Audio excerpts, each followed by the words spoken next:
कॉमस्कोरनुसार आता ई सकाळ आहे देशातील नंबर 1 ची मराठी वेबसाईट। प्रत्येक अपडेटसाठी isakal.com ला नक्की भेट द्या। आजच्या व्हिडिओतून पाहूया उन्हाळ्यातही दुधाळ जनावरांचं दूध टिकून राहावं यासाठी जनावरांच्या आहाराचं नियोजन कसं करावं याविषयीची माहिती। उन्हाळ्यात जनावरांना मिळेल ते खाद्य देऊन चाऱ्याची गरज भागविली जाते।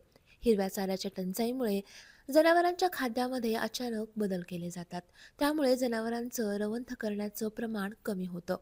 रवंथ कमी झाल्यानं जनावरांना अपचनासारखे आजार होतात।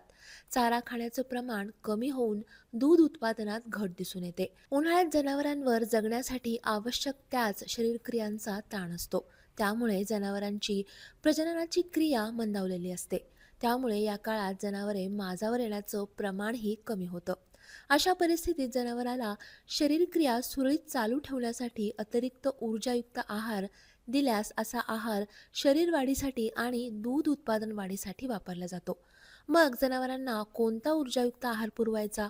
तर जनावरांच्या शरीराला मिळणारी ऊर्जा ही जनावरांचं कोरडा चारा खाण्याचं प्रमाण यावर अवलंबून असते।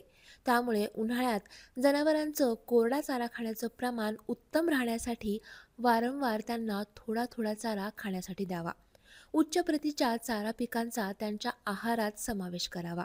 आहारात सर्व घटक योग्य प्रमाणात आहेत का ते पाहावं।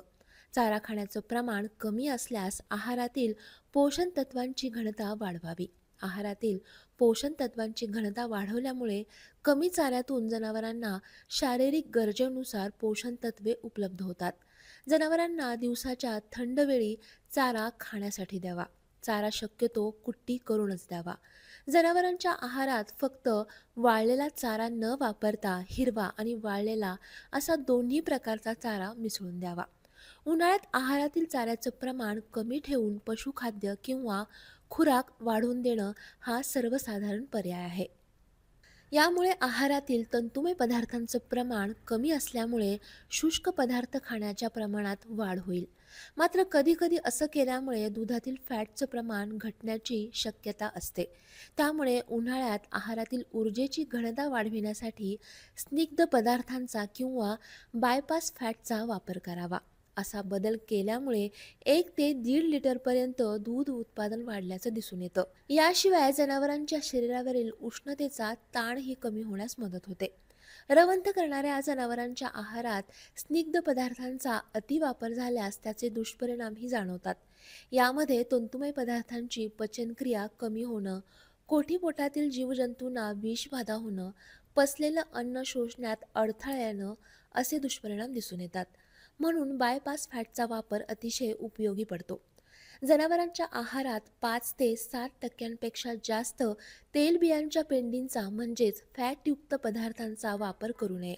जनावरांना 30 ते 40% जास्त आहारातील फॅट हे तेलबियांमधून देऊ नये। तसंच 40 ते 45% फॅटची पूर्तता ही धान्य आणि इतर घटकांतून पूर्ण करावी। त्याचबरोबर 15 ते 30% फॅटची गरज बायपास फॅटचा वापर आहारात करून पूर्ण करावी।